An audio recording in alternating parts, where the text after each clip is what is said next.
she went and sat down next to two friends. And I started to wave, like trying to get her attention. And as I'm waving, I hear my mom in my 12-year-old ear going, "Get your ass up, boy. This is not the kind of woman you wave across the damn room, boy." I'm really excited to talk to you. I'm excited to talk to you. This is so beautiful, this collection of poems that you've done. And you've had such an interesting life and such an interesting career. And I admire you a lot. So I'm really happy to have you on the podcast today. Well, I'm excited to be on it too. And you know what? You've been it's been exciting to watch you from a distance too. Just how you affirmative choices forward an identity for yourself when the rest of the world's going, wait, no, just stay. Why wouldn't you stay in your lane? You know, awesome.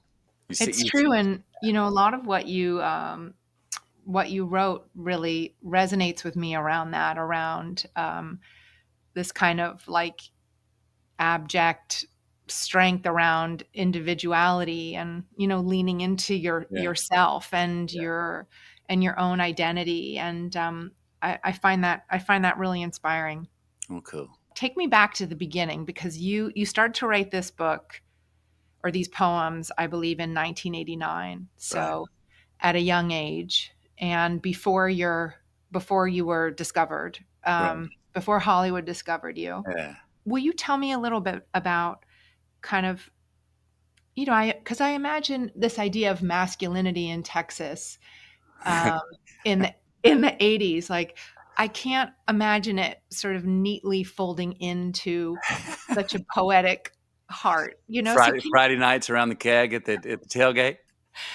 can you tell me a little bit about your upbringing and what it Yeah, was like to hold this world of poetry and spirituality in your yeah. soul? Sure.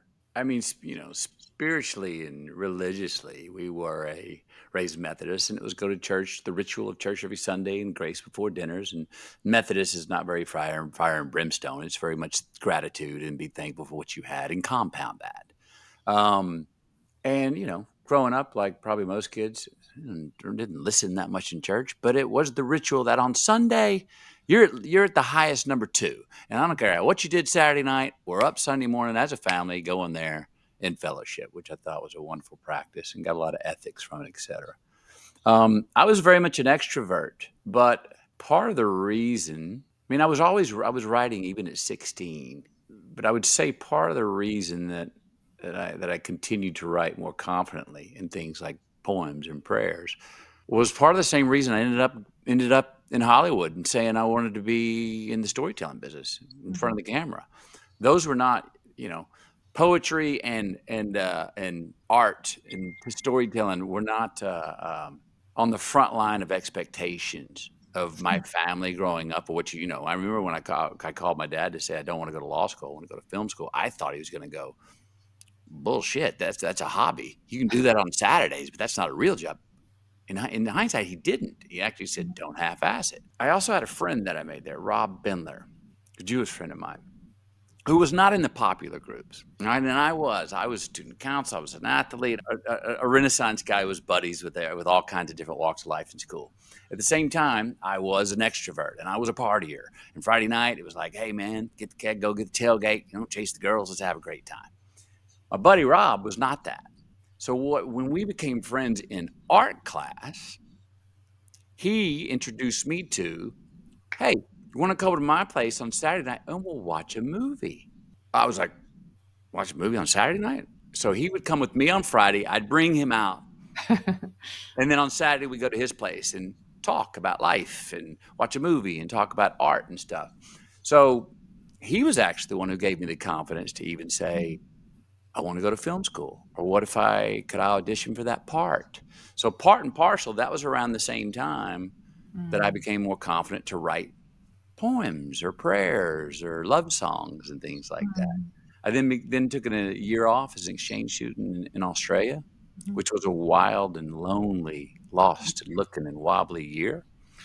And when I was my only friend I wrote to myself.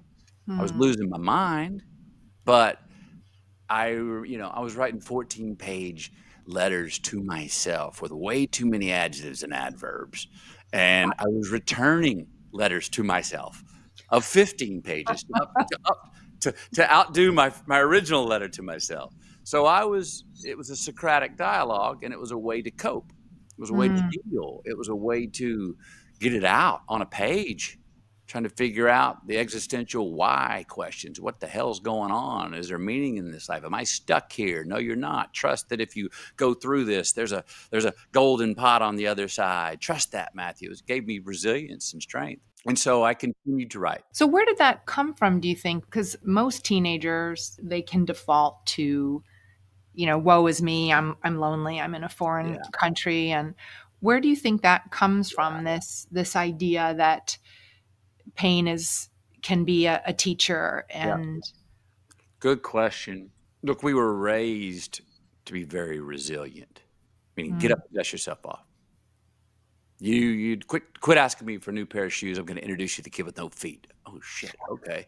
You know, it was baseline gratitude. Don't come in here to breakfast until you're ready to see the rose in the vase instead of the dust on the table. Get your ass back in bed. It was very baseline mm, gratitude from my mother, especially. Now, the challenge, and I think one of the problems with that kind of resilience is you become a repeat offender of the same problem. You step in the same pile of shit around the same turn because you never stop to go, well, hang on a second.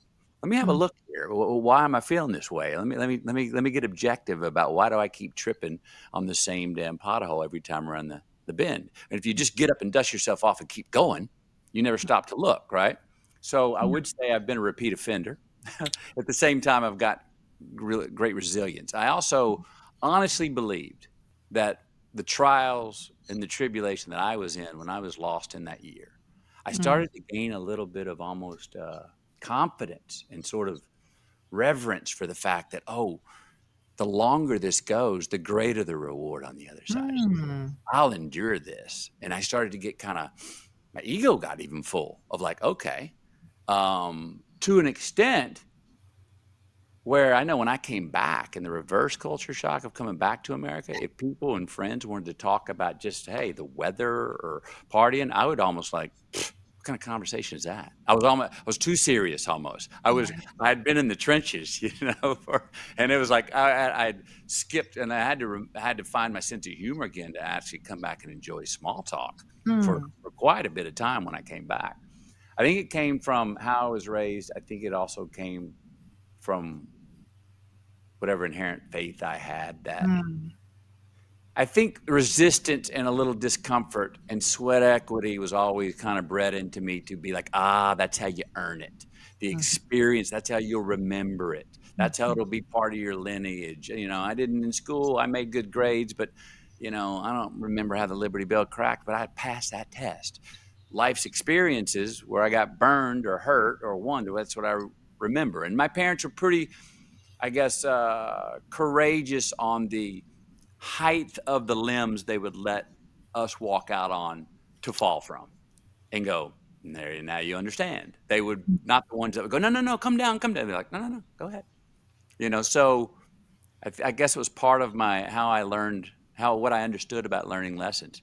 And I will say this, Gwyneth, it like I said, it overcompensated later for me in life when I became successful in Hollywood. Wasn't how to deal with it. When it was easy street, when it was champagne and caviar and red carpets and I love yous, I felt like I needed to trip myself and like fall down and screw the thing up, when it was easy.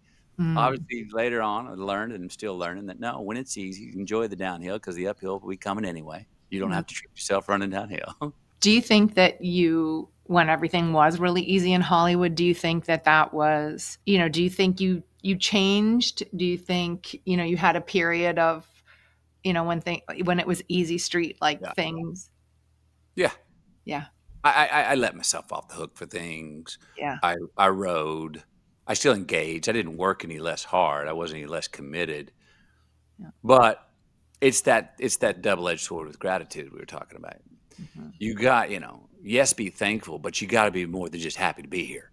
You know what I Mhm. mean? And I think, when I first got successful in Hollywood, I was like, had a little bit of whatever it's called, the imposter. So why me? Yeah. Well, oh my gosh, this amount, I just made 48.5 Schedule F. They're paying me $48,500 to go play baseball for 11 weeks. Is that legal? You know what I mean? You know what I mean? Do I deserve this? Do you know what I mean? Yeah. So it got to a point where I called it on myself. I said, look, you got to be less impressed and more involved, McConaughey. And that came to me after my father died. Mm. It was How old something were about you when he died? 21, I'm sorry. 21. And the gift from that was I lost my crutch. I lost the person in my life that was above law, that was above religion, that would have my back if it was really came down to it. I knew someone had my back, and that person was gone. So it was like, okay, Matthew, you better man up. You better Mm, quit acting like one and be one, and quit talking about what you think you ought to do and start doing it. Now that was a process for, and still is, but mhm, that took a while. But mhm, become less impressed and more involved. So with my work and with success, as much as I was thankful and going like, what, I mean, what else do you want? This is more than you ever imagined. And as you know, you got to get hopefully past that, look it in the eye and go, well, I don't know, just because I can, do I want to? mhm, And you got to get kind of, it's more mature. You got to be more mature and start discerning, well, okay, I may have a lot. I may have more than on mm, most people, but is it what I want? Then you start saying no to things that are a great paycheck, but not, they're success, but they're not profit.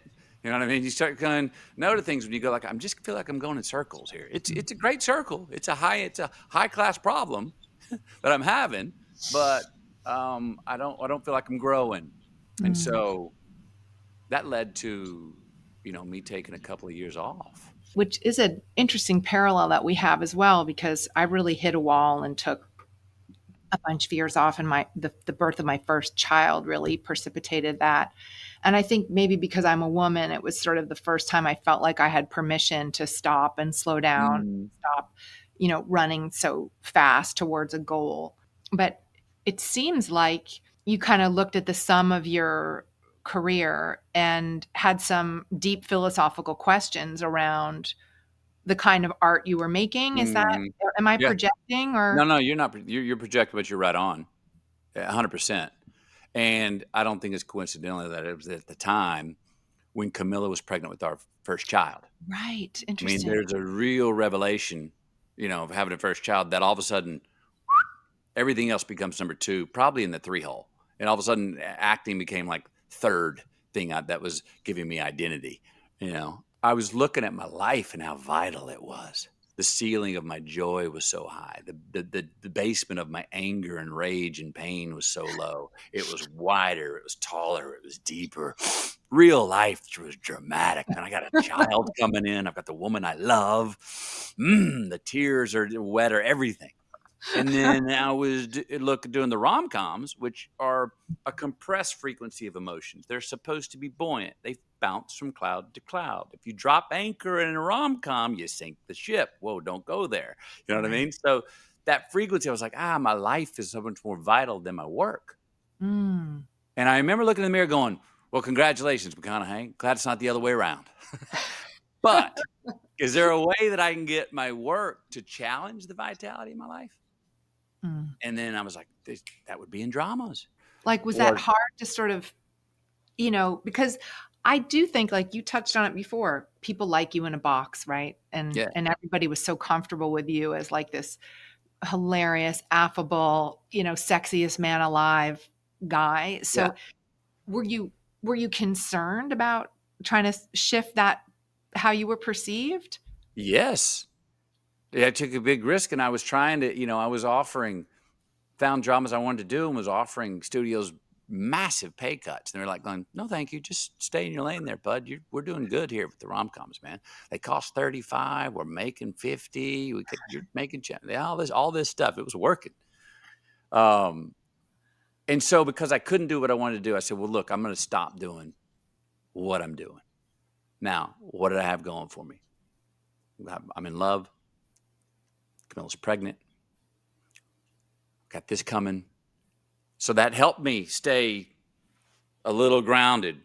Mhm. Now, I didn't know how long this period of stepping out was going to take or when Hollywood and if Hollywood was going to call back. And I remember calling my agent, Jim Tomth. I said, Jim, I don't want to do any more rom-coms or action comedies. He goes, okay.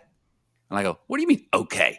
You just said it like real quick. I said, dude, I'm bringing in a nice dime on the dollar to the agency. What are you going to say Monday morning to the bosses? I mean, I've been paying this. And he goes, no, no, no. I work for you, not them. I said, okay, we'll set up. I need you to just be my guard here because I'm saying no, and I need to get the signal out to Hollywood that I'm not doing any more of the rom-com. That's all that came in. I said no. I said no. I said no. I said no. Wow. I didn't remember calling after 6 months. And he goes, Matthew, I haven't even heard your name in 3 months. So I'm starting to think, did I just write myself a one-way ticket out of Hollywood here, babe? And I'll tell you this story. I don't know if you've heard it or not. I think it's worth telling again, and I think you'll know what I mean. I had this offer come in after about a year. It was an action comedy. Good script, big franchise thing. Came in with an $8 million offer. I said, no, thank you. Came back at a $10 million offer. I said, no, thank you. Came back at a $12 million offer. I Oh said, my no, God. thank you. Came back at a $14.5 million offer. I said, let me read that again. You know what I mean? Hey, and Gwyneth, it was the same words as that $8 million offer script, but it was better. It Right, was of course. funnier. I could see myself. This could work. I might be able to. I ultimately said no, though. Wow. And I think that no had a reverberation in Hollywood of, oh, McConaughey's not bluffing. I don't know what he's doing, but he's playing offense on something. Wow. You know, back to what we were talking about earlier. I don't know if we were on camera or not about how I was talking about your affirming choices of identity. That becomes attractive when it's not like someone's receding. No, okay, oh, what's he doing? Well, cut to 20 months total. And after saying no to that, I think I became a new, novel, good idea. Well, what about him and Lincoln Lawyer? What about Killer Joe? McConaughey? Yeah. Oh, well, we haven't seen him. We don't know where he's been for 2 years. He hasn't been in our living room in our theater in a rom-com. We haven't seen him on the beach in People magazine in another shirtless shot looking like he's living a rom-com too. Where is he? And I think the anonymity that I got in the 20 years, all of a sudden I became like, huh, that'd be an interesting idea for a dramatic role. And then that's when they started coming, and I just ferociously said yes and charged. But Right. I will say, those 20 months, as much as I had Camilla and newborn, it was wobbly. I mean, I had thought of other vocations. I Oh, thought wow. of high school teacher, nature guide, going back to law school. And, the days got long. I did suffer for some significance. But I think I wrote probably some of these poems and prayers along that way in that 2 years because I needed them. And did you find yourself sort of hearkening back to your days in Australia and what you learned from that unmoored time? Interesting. I think so. I mean, I never, as hard as maintaining the decision was, it was non-negotiable. I was never going back. I remember over tears when I decided to make the decision of, all right, I'm stepping out. I'm not doing that. I remember the tears with Camilla Mm. and her and I sitting there and praying and just letting it out till 3 a.m. And then once the decision was made, I was never going back. It was not, because we knew, we even talked about it. If this goes on for a while, you don't know how long you're going to be in the desert here. You're going to be tempted to go back. The decision's made. Wow. So we never went back. So because it was non-negotiable, does not leaving a parachute, it does help us endure, I think, in these times when you go, I don't have the option. I'm not giving myself an option to go back. It was very much like the Australian. I had people were like, you could go back. You can fly home. I said, no, I shook the guy's hand before I left. And I said, I'm going the full year. Yeah, but you didn't know this was going to happen. And you know it was going to be this hard. I was like, no. Like my word meant something. And spiritually, with the decision to step out of Hollywood with Camilla and I, it meant something, and it was done. So there was never a question of going back and going, okay, I concede. I tried it out. I'm back. What's the Wow. rom-com? Did you ever were you a student of the Stoics or anything? Like, I'm just trying to. Not directly. No, I've been asked that before. And some things are just organic and come out of your own DNA and wisdom and life experience, but there's a calling back to a lot of the Stoic philosophies and Yeah, your outlook. Emerson, Mm. Solomon, Meister Eckhart. There's always been a certain understanding I've felt, even living in excess, that minimalism and hunger and thirst Mm, and not and keeping away from the full satiation mentally and spiritually is good. And I think that's part of where just keep living comes from me. Then we're always on the approach, yeah. and Yeah. I don't succeed at it all the time. There's times I look around and go, I'm full all over. Well, does that mean I'm getting complacent, or does that mean I need to get something out of my life, Mm, that's taking up room in my day, in my life that I don't need? But on the approach, mm, I love. Then life feels like a verb. Then relationships feel like a verb. mm. Then the journey feels like it. I did because if I feel like if I've landed almost with anything, relational, art, career, spiritually, if I feel like I've landed, ah, if I ever feel the ta-da, well, I'm Mm. then going, oh, well, you're being lazy because there ain't no ta-da. You know what I mean? You think a little higher, take the roof off, fly a little closer to the sun. It ain't the wax ain't near melting yet. You may think it is. You got a lot further to go.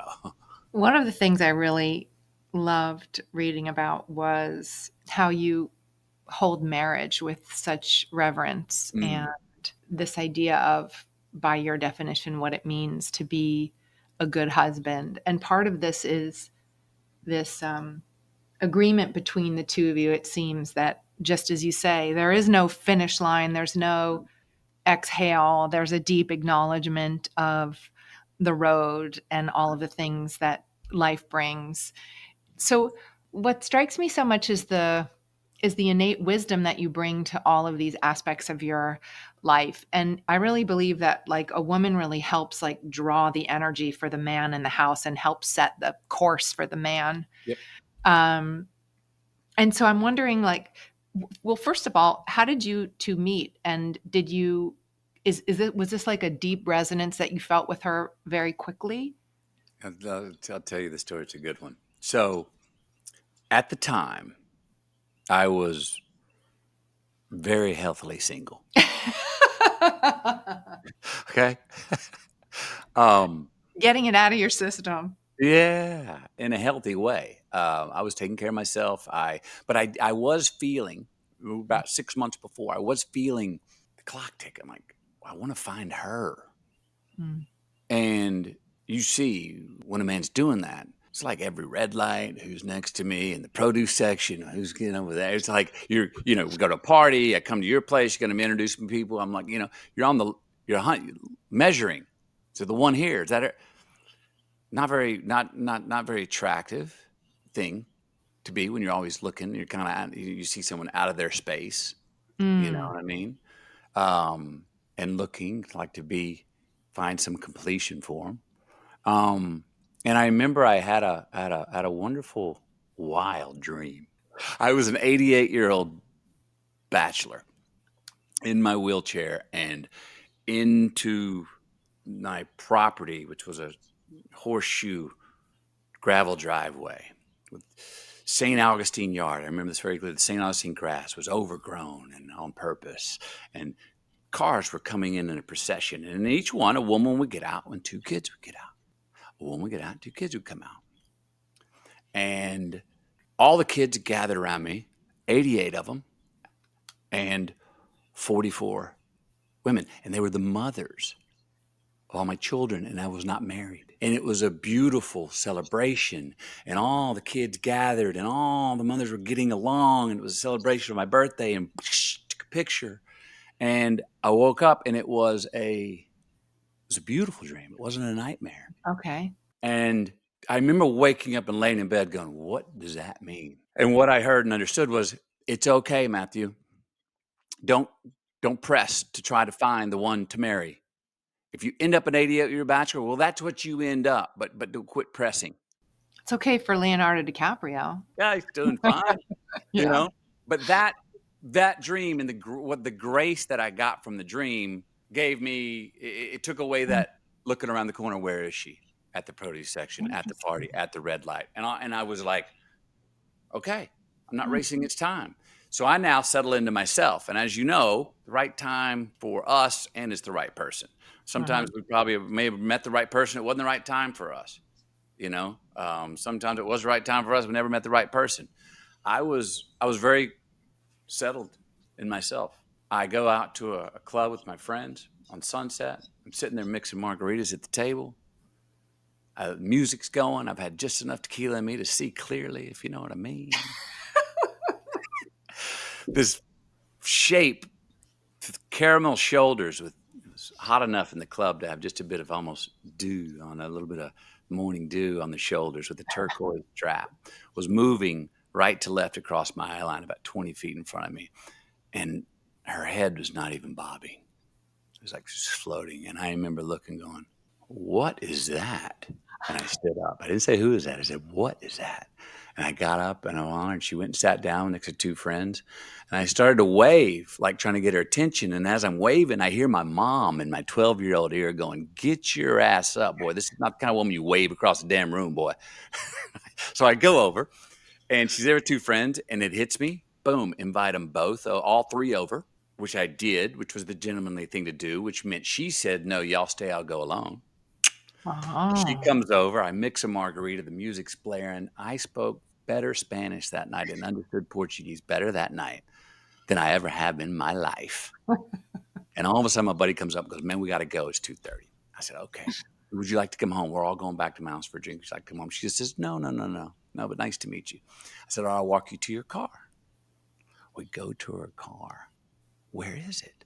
It's been towed. No. Yes.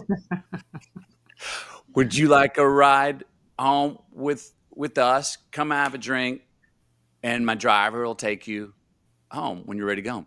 Okay. She She comes knew out. did she know who you were? I Yes. imagine so, Yeah, yeah, okay. she did. She did. She did. And she tells to this day, she was like, because she had, yeah, no, for whatever reason. Anyway, we have a drink at my place. Time to go. I'll walk her out to my driver can take her. My driver's left. No. Yes. And this is pre-Uber, right? A pre-Uber. Oh, this pre-Uber. So now we're gonna call a cab. Well, damn it, you know how it is in those Hollywood Hills sometimes, man. The reception's no good. Can't get around. So she's stuck. Yay. Take the extra bedroom down at the end of the hallway upstairs. Great. She does. I got kicked out of that room twice Oh trying to my go god, down there later that night. I love it. And the next morning, I'm the last one to get up. It's 10:45 in the morning. And I come down this spiral staircase, and I can hear this chatter at the breakfast bar in the kitchen, and it's this beautiful kind of chatter of old friends, people overlapping. There's innuendo. There's already laughs at jokes that were told an hour before, and everyone's laughing, talking over each other, and it sounds like people that have known each other for years, decades. As I get to the bottom of the stairs, I look and I see that kitchen table, and there's those same shoulders with that turquoise dress. She's wearing the same dress as last night. This is another great plus to me. I'm like, oh, this is not a little girl. This is not like, oh, I'm doing a walk of shame because I'm wearing the same thing last night. No, this is where I ended up. This is the clothes I have, and this is the dress I'm wearing. I'm wearing it now. She's holding court with my two buddies who are sitting there drinking orange juice with their shirts off, hung over, and they're laughing and going on like they've known each other for decades. I'm like, wow, beautiful. We get there, then I decide I'm gonna take her to the place where her car is impounded. It's an hour away. I put on this album of this reggae artist I had produced called Mishka. We put it on, drove the hour. The album is an hour long. We didn't say one word. Hmm. In between the songs, didn't have any of that uncomfortable silence where, oh, I feel like I got to fill the gap. It was a wonderful silence just to be in the presence of each other, listening to this music and listening to this album. We show up, we get her car. I ask for her number. She gives it to me. She comes in down for a kiss. I scoot over, caught up about an eighth of an inch of her lip there. It felt good. I asked her out. That night she couldn't ask her. The next night she said she couldn't. I said, well, why? She goes, it's my dad's birthday. I'm like, yes, family. She has dignity of family. Yes. This is so great. Okay. So I kept asking her out. And then finally, about a week later, she said yes. And that's the only woman that I've dated, slept with, and wanted to wake up next to for the last 19 years. Oh my goodness. So that journey to that, would I have seen her would I have had the confidence to see? Because everything I saw on that walk when she moved across the room, I saw that dignity. Mm. She wasn't for rent in any relational way. I mean, this was the one I was like, oh, okay. She had history on her shoulders. Mm. Everything that I saw in that image, in that impression, in that haze 20 feet away, the amount of tequila I'd had, everything turned out to be true when we zoomed into the close up.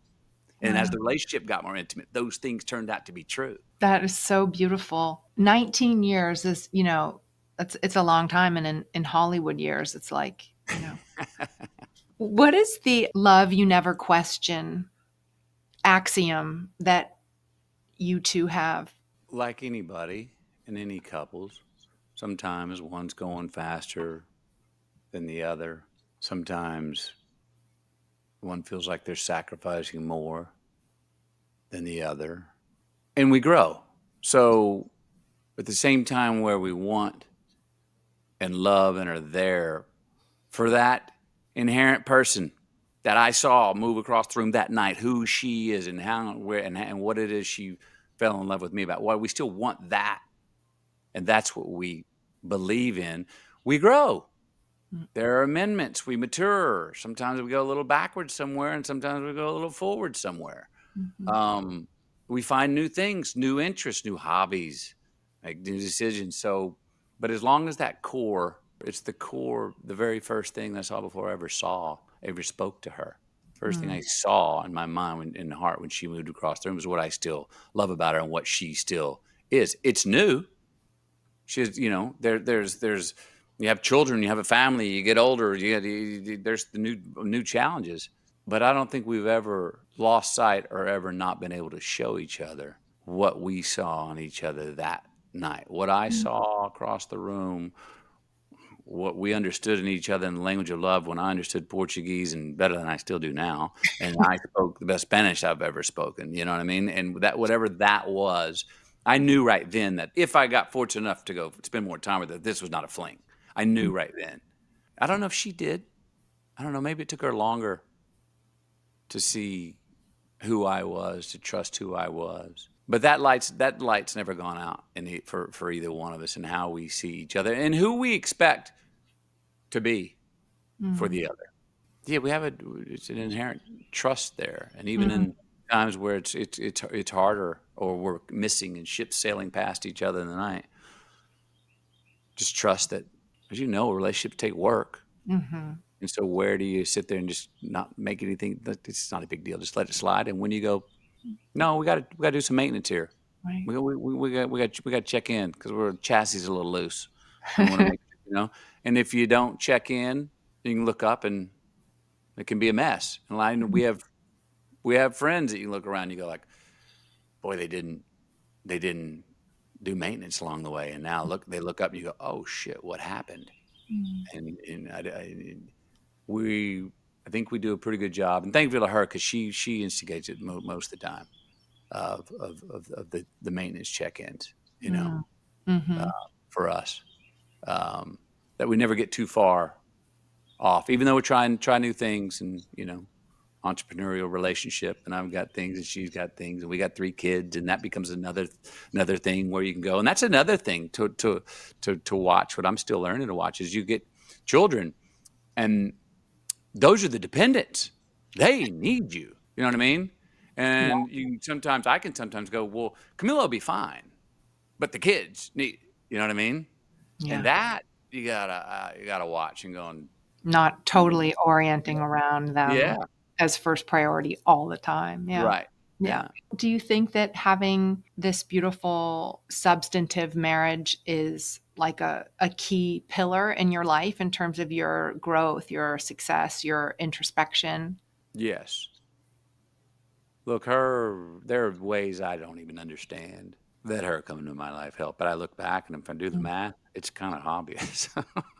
You know, the math is there. And if I don't see it, I got plenty of friends that damn she'll remind me of it. You know what I mean? A true sense of true confidence, Mm. being stable, being again, something beautiful happens, I think, in our life when we find that kind of relationship, or even especially, and also when we have children. That, Mm. like we say, I think I got better at my career, better at my job when I found the woman I loved in Camilla and we had children. Yeah. Why? Well, all of a sudden the career became in the three hole of priorities. Yeah. Now that doesn't mean I respected it less. It just meant it wasn't my full on identity. Right. And boy, when it's number one and we're young and that's our identity, you can need it too much Mm. and miss the magic. There's a form of taking something too Mm. seriously where it can sort of not allow us to be the most we can at it, you know. So when it moved to the three hole, it was like, oh, this is not who I am. It's part of who I am, but it's not my identity. I have things that I trust in. I write about this in Greenlight. The one thing I ever knew that I wanted to be was a father. Right. You know, when I was meeting my dad's friends and I giving them yes sirs, I remember at 8 years old in the parking lot at Oak Forest Country Club, these two men I met, and the sun was coming down my eyes and they had shades. And I remembered the common denominator of all the men I'd met and shook their hands, they were fathers. And I was like, Mm. that's success. That's when you've made it. That was the Mhm. definition in my mind. And I still hold on to that to a great And extent. what kind of father are you? What kind of father am I? Mhm. To give you a little, these are not political terms, but I would say conservative early, liberal late, meaning like let's learn our literacy and our math and our manners and our respect. Build a foundation. Build the foundation and the expectations within the family, and we are a team. And I'm sorry, no, we're not equals yet. No, Yeah. and you know that's it. We've got to maintain. We've got to earn these things. Part of it is going to be there for you. Part of it's going to be watch me. Part of Mhm. it's going to be watch how your mother and I treat each other, and Mm. that's how you treat someone in your life that you hopefully can end up loving and caring about. Part of it will be what we talked about earlier. No, you are not invited right now. This Mm. is your mother and I's time, and respect that. Go entertain yourself. You know what I Mhm. mean? I am coming now with teenagers, which I think is going to be my honey hole as a dad. I think one, I'm really enjoying it because I don't have to edit my good stories as much anymore when I No, it's true. you know what I mean? You can tell them, they're like, "You did?" You're like, "Yeah, I know what you're talking about." They're like, "Damn, okay." You know what I mean? I didn't know that there was this bridge between because my father, there's parenthood and then there's friendship. I think they think there's a time to hold off the friendship. I know too many parents, kids that go like my parents too much my friend too early. I need a parent. Yeah. And I didn't know there was this bridge that I'm finding now of being a big brother on the way to being a friend. There's things that they fundamentally understand that I don't have to teach them anymore. They don't need to see the example anymore. But I can be less judgmental as, oh, well, let me tell you, this is your dad. And I can be more just listen Mm. and put a hand on the back and go, damn it, I know it, man. That sucks. A breakup, a heartbreak, something they wanted and didn't get, or how to get something they want, how to hustle for it. I can Mm. kind of go, well, check this out. It's a little more of a hand on the back, arm around them, going, me too. I know what you're talking about. A little more of a big brother, and it's a bridge between fatherhood and friendship that I didn't know was there. Do you have the book with you? Yeah, I do. Would you read me? You can pick to a random page. You can Oh, read okay. the first one you wrote when you were 18. That one's funny. Yeah, okay, I'll read this one. Let's read that one from this is when I'm 18. Again, in Australia, losing my mind. I'd become vegetarian, didn't know how to be a vegetarian. Was eating a head of iceberg lettuce with ketchup on it. I was running 6 miles a day. I believe I'm going to be a monk. Again, I didn't think anything was wrong with me, but these are disciplines I was putting in myself to achieve each day just to give me a sense of, okay, I accomplished something. Because I was And why was it so bad? Just like in okay. a So I was written that I was going to go stay with the family and live on the outskirts of Sydney. Well, the outskirts of Sydney ended up being about 3.5 hours away in a little town called Warrnambool, population 305, way out. wow. And I was a bit of the family's prized possession, the Mm. the toy, and they had gone back. Like I graduated high school, I was free. I mean, I made my I made my grades. I got money in my back pocket. I've got a job. I got a car. I got a full handicap. Man, I got a girlfriend. Things are rolling. I got no curfew. Let's go. And all of a sudden, they wanted me in at like 10. And if there's a girl I wanted to go out with, they need to interview her. I didn't have a Wow. car. I didn't have friends. I didn't have golf clubs. I didn't have cash in my pocket. I had a curfew. So, and this film was just odd. There was a bit of, I felt that I was feeling a bit of covetousness. There was a bit of, Mhm. we'd like you to call us mom and pop. Whoa, okay. Yeah, okay, so it's a beautiful black comedy, okay? Uh-huh. So, I'm at this point after eating at 5 PM, finishing at 5:30, and then doing the dishes each night. I am trying to get back to my room to go take a bath every night just so I can have some solo time with me. And this solo time, I'm hopping in the bathtub, I'm reading Lord Byron, Mhm. okay? And U2's Rattle and Hum, as well as a Maxi Priest album, were my two friends in my Walkman earphones. And I would read Lord Byron, listen to U2's Rattle and Hum, and work one out pretty much 6 nights a week. But again, nothing was wrong with me. I was cool. I was good, okay? But this was Yeah. my nightly ritual. And then I'm writing things like this, okay? Soil. What wretched extent has our life bowed to today? When will it end? When shall it begin? Our endless judgments that brandish the sin.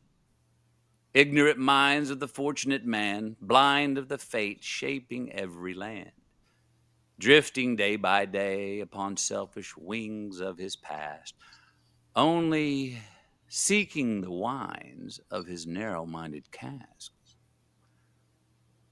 Love, provide us a chance to cure this social disease, or excessive infections have we never to believe. As bias past rule unfortunate futures, living adversities of both heaven and hell, why the flame reaches higher is so hard to tell. No cell, no home, city, state, nor land, the untold doom bleeds throughout every hand. The shrouded wounds sweat the pain unknown of so many premier as kings upon their throne. Self-destruction of the blind awaits in the range, the naive dwelling of the endless unchanged. The unaware return to the palace of the benighted. I too shall reunite, primarily delighted. But one thing, infallibly, I shall never remain the same. Whoa, right? But Pretty that's self. incredible. I mean, I was talking about the menaces of the world, and at the end, I'm saying I'm going to go back doing it too, but I'm going to be changed. And I was at 4. I was a pretty self-serious young dude and had a lot on my mind. And again, Wow. thinking my calling was to go become a monk. I was calling out what I call bullshit in society, and I was outside of America for the first time, looking back. And when you leave what you know, you kind of look back and you kind of call bullshit because you see it in a different way. That is incredible, Matthew. My God. I think I had a thesaurus pretty handy though, because I Well, don't know what infallibly meant then, and I don't know what it means now. But at the time, that amount of syllables and that adverb impressed me. But I was writing that. That's me at 18. That's on actually. That was written. Check this out. This is what I was doing. Yeah, 1/1/89. That's wow. New Year's Day Eve Okay, from a that's bachelor. incredible. That's incredible. I can see how you think it's funny. It's actually like kind of mind blowing and extremely profound for an 18-year-old boy. I know, Mm, when we're trying to find our art and our voice, sometimes we take, impressions of other artists. So I get it, but it is pretty extraordinary. And if we take that as kind of the jumping off point and then what you've created and what you've put into the world, not only as a husband and a father, but an artist, your incredible performances, your writings, like there's such a strong sense of self, like mm. this kind of brave sense of self that I get off of you that I find really inspiring. And so I would love to understand how you cultivate that and how you are brave enough Right. to retreat to that. Like you have there's a poem in the book, again, I reference it, where you say there's a difference between a good man and a nice guy. Yeah. Right. A good man stands for certain ideals. And when those beliefs are contested, a good man is not a nice guy. For me, who was raised to always be a good girl and Yeah. go along, and I was so late in finding myself to a Right. certain extent. Like when did you understand that who you were was not only okay but a gift, and how do you index into being a good man irrespective Mm. of what Mm. other people think? I honestly think that the inception point, the hinge where it really kicked in, and again, I'm still working on it, but was that year in Australia. And I Mm. tell you why. I had just come from a life of catching green lights. Like I said, I graduated high school. Mom and dad are happy. I got no curfew. I got gas in my tank. I got a truck, man. I got 45 bucks in my back pocket. I'm dating best girl I went to school and I went across town. Things are rolling, man. I mean, I'm set. Let's go. The brakes come on when I go to Australia. I'm alone doing what I was telling you I was doing. You know Yep. what I mean? There were differences. There were oddities. There were things that were coming on me that I didn't agree with, but I kept just chalking up to being a cultural difference. Oh, it's just a cultural difference, a cultural difference. And I remember the night about 6 months into the trip or the year that I was over there, they did say that question, "We'd like you to call us mom and pop." And I remember immediately going, "Fucking cultural difference or not, that ain't happening." And I remember it even caught myself like going, "Whoa, you just fucking stood up." And I remember I said, "Well, thank you for thinking of me that way, but, I have a mom and dad," and I love this part because I said this. I remember saying this. I go, "I have a mom and dad, and they're still alive," like it needed the context. But, "No, I will call you by your first names, and thank you very much." And it got quiet at the dinner table, and I cleared off the dishes, and before I went back to the bathroom to go do my nightly ritual, I said, "Good night, everyone," and called them all by their first names.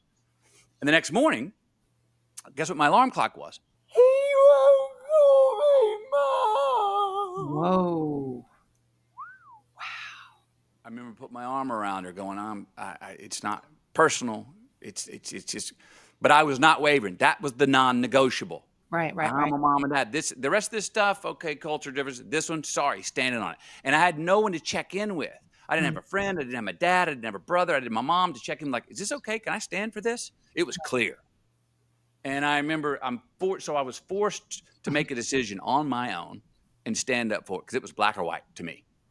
And that was the launch pad of where I started taking my identity at the same time when I was on my own. So I just stood up for something, but now who am I? So then I'm starting to go through. I remember returning to college, coming back and going to college. And I remember, you know, going to movies and laughing at things in the theater that no one else laughed at. And then the stuff that everybody laughed at, I was like, that's not fucking funny. And then feeling weird and going, no, no, no, double down on that, McConaughey. And I remember going Mm. to funerals and not crying, but crying when my friends or family would have a child. I would cry at birth, but not death. And I was like, oh, is that weird? Like, no, trust that, man. Right, That's not, right. there's not a right or wrong with that. It's double down on that if that's Mm. how you feel. And telling myself that's okay. So, and I think it all started with that day. I went, no, I'm not calling you mom and pop. I'm calling pop, pop, pop, pop, pop. And so, and writing things down and seeing, noting things where I thought I was odd or weird or wasn't of the status quo and going, and then going, as you know, as that you do that for a while, you start to kind of get off to it. Like, oh, Yeah, my individuality feels cool. feels I've got, good. when I put my shoes on, I walk out the door. Yeah. I can get reservations for one. I would do that. I remember, Mm. could come back on Monday. What'd you do this weekend? Oh, I went and saw the so-and-so, the movie. Oh, who'd you go with? Nobody, me. And like, oh, I'm sorry. And I go, no, I did that on purpose. I preferred that. Right. And it's something I'm trying to teach my kids now. It's like, hey, there's one person you gotta be able to get along with, buddy, because it's the one person you can't get rid of. You. Yeah. And you've got to shake hands with yourself. And if you're uncomfortable when you're alone, it's a pretty good sign that you need to spend some more alone time with yourself until you can shake hands. I go, because our old minds could be tricks, and we got to shake some demons and get rid of them. But you got to end up high-fiving and shaking your hands with yourself and going, dude, man, we're the only ones we can't get rid of. So let's try and get along in this gig. And I did that for a lot. Or I would take at times where life became big. When I got famous, bam, as soon as I got famous, I was like, I can't tell the difference between reality and bullshit here. I got to get the hell out of here. Boom, 22-day trip, backpack alone to Peru. Oh, why? Just put myself in a place where nobody knew my name and where memory could catch up with me. And I needed to say goodbye to people in my life, to where the tears out of their eyes when I left were from the man they met and spent time with the last 22 days, named Mateo, who they don't know what he did, not from Matthew, who's famous. And I needed that, test my own mettle, see if I still had it. And I did. But I needed that to separate the reality from the heightened stuff. So I think I've done a decent job of going on solo trips, to making a stand there. It started in Australia, and then trusting things, if they weren't harmful to me or other people, oddities about myself, and going, cool, fine, double down on that. I love it. It's amazing. Okay, darn, we're out of time. So this is going to be the rapid fire round that. Yeah. Okay. Greatest teacher. Greatest teacher. The one who's most understood.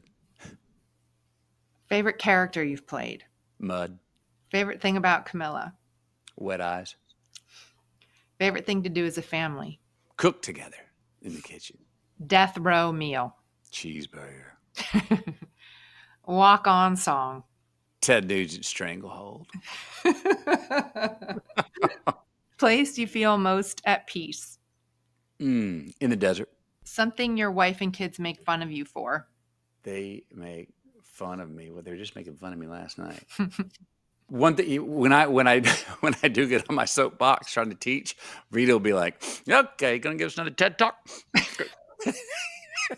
So they'll hammer. I do have to play general sometimes. Or come in and go, "All right, guys, hey, huddle up here. We wrote the to-dos, we wrote the rules on the fridge. We seem to go to the fridge, but we don't seem to be reading them. And we just went over them yesterday. Do we need to do this every day? Okay." And I have to sometimes play the general, and they kind of listen and then get a big kick out of it. That's hilarious. Okay, last one. Which one of your poems or prayers would you want to introduce you at your eulogy?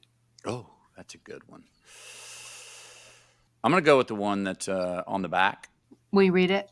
The victor sees the light last. The final believer wears the crown. Don't pull the parachute too early.